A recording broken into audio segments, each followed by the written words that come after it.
vibes iri waggulu omuziki weguli. I'm dressed to kill kumuko tukwendi. What's up everybody? Sheebah Kalungi aka Swag Mama. Nkwaniriza nate Gamukono gafe atugoberera eranga nkujukiza nti subscribe ate tuwelabira okunyiga kadde osobola okufuna notifications buli tuleta videos empya. Mwana muwala Sheebah Kalungi Tadachi avuddeyo n'akaaba n'ayomba ng'agamba nti abantu aba Umeme Kyebamukoze si kirungi.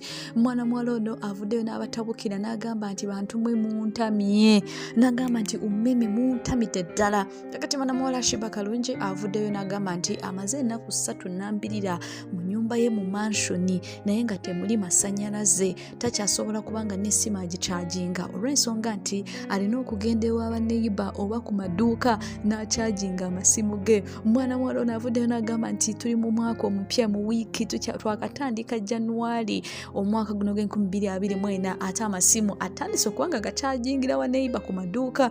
Kwegamba n'agamba nti naye bantu mmwe kyemukola si kirungi.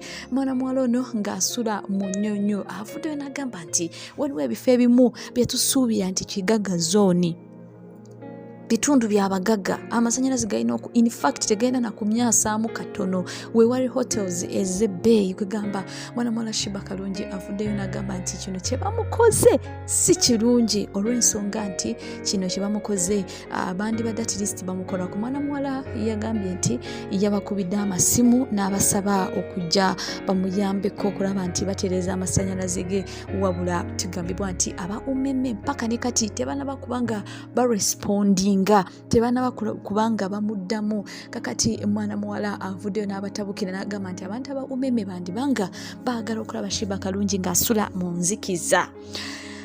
Kakati ebyo nga bikyali awo, Sheebah Kalungi ng'akyagenda maaso n'okubanga yeemulugunya ng'agamba nti abantu aba Umeme Kyebamukoze si kirungi.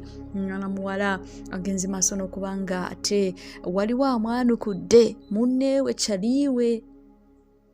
Waliwo avuddeyo n'agamba nti omukulu ono yandibanga ayingidde politics. Avuddeyo n'agamba nti omukulu ono yandibanga ayingidde politics olw'ensonga nti omuntu yenna atandika complaininga ku nsonga ezikwata ku services mu ggwanga aba ayingidde politics. Omuntu kasita atandika okwemulugunya ku by'amasanyalaze, amasanyalaze ga bbeeyi, amasanyalaze batusalako tusasula sente zaffe. Omuntu n'atandika okubanga yeemulugunya ku nguudo potholes. Omuntu kasita atandika okwemulugunya ku by'amalwaliro, education n'ebintu ebirala eby'enjawulo, oyo aba ayingidde politics. Era kitegeeza nti newankubadde tali mu parliament aba afuuse politician era aba ayingidde ebyobufuzi. Kakati kigambibwa nti Sheebah Kalungi yeebambi embeera si nnungi olw'ensonga nti agenda maaso n'okubanga yeemulugunya ku Umeme okulaba nti emuwa amasanyalazi naye aba Umeme bakyamweragiddeko olw'ensonga nti bo balowooza nti munnange be bali mu kintu. Stay tuned.